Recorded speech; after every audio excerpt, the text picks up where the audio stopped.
2025 budget, says the palace.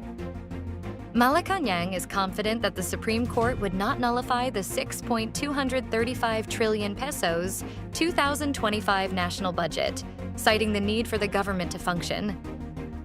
Executive Secretary Lucas Bersamin said this amid looming constitutional challenges to the 2025 national budget following allegations of blank provisions in the 2025 General Appropriations Act. In a press conference in Pasay City on Friday, January 24th, the former Supreme Court Chief Justice said the SC will not halt the 2025 budget. President Marcos isn't blocking impeachment raps against Vice President Sara, according to Executive Secretary Bersamin. President Marcos is not blocking the attempts to impeach Vice President Sara Duterte. He was only stating his opinion over the matter. Executive Secretary Lucas Bersamin made the statement on Friday, January 24th, when sought for a comment on Makabayan Bloc's accusation that the president is deliberately blocking the impeachment complaints against Duterte.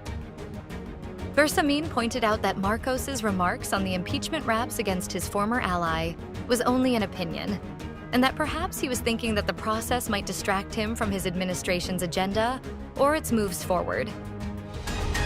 The Philippines lauds the successful rotation and reprovisioning mission at Ayungin Shoal.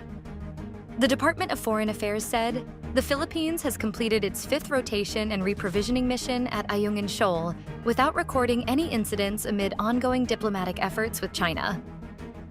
In a statement on Friday evening, January 24th, the DFA thanked men and women of the Philippine Navy and the Philippine Coast Guard for their professionalism during the mission, which was conducted on Friday.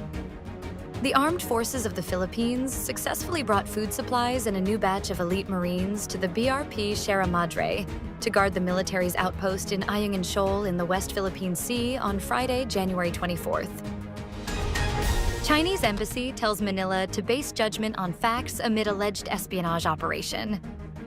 The Chinese embassy urged the Philippine government to base its judgment on facts as it described the so-called espionage operation of a Chinese national as baseless.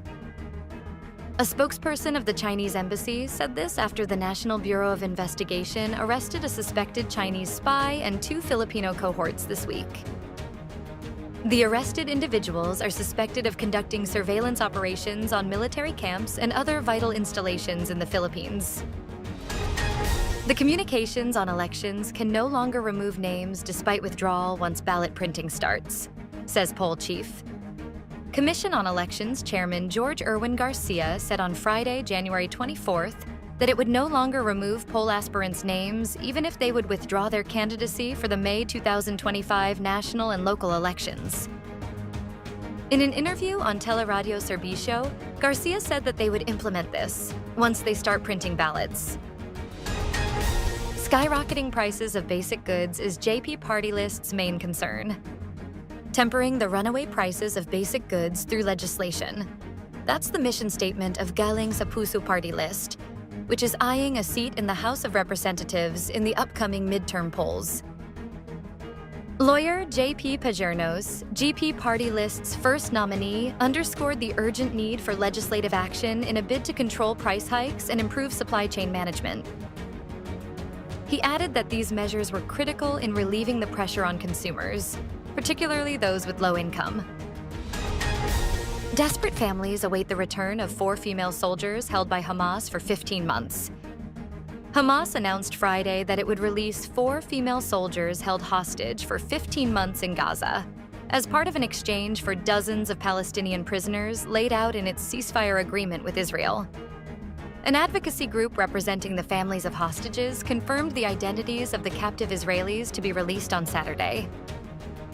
Under the deal that paused the 15-month war, Israel would release 200 Palestinian prisoners or detainees in exchange for the 4 Israeli women, including 120 militants serving life sentences after being convicted of deadly attacks.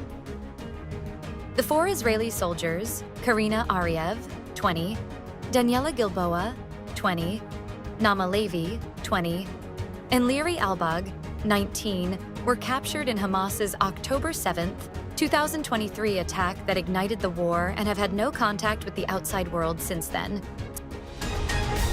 Filipino contestant JL wins at Universe League and is set to debut in K-pop boy band. Filipino contestant JL will be debuting in a K-pop boy band after winning in Universe League, a survival audition TV program on Channel SBS in South Korea. JL, a member of Filipino boy band Plus, was one of the 21 finalists who competed in the finale on January 24th. Host and K-pop artist Jay Park announced that the debuting group will have 9 members to be composed of all the members of the winning team, and the first placers in the second and third place teams. The boy band will debut under the name AHOF, or All-Time Hall of Famer.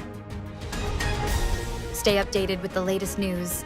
Visit our website at www.mb.com.ph or follow us on social media. Thanks for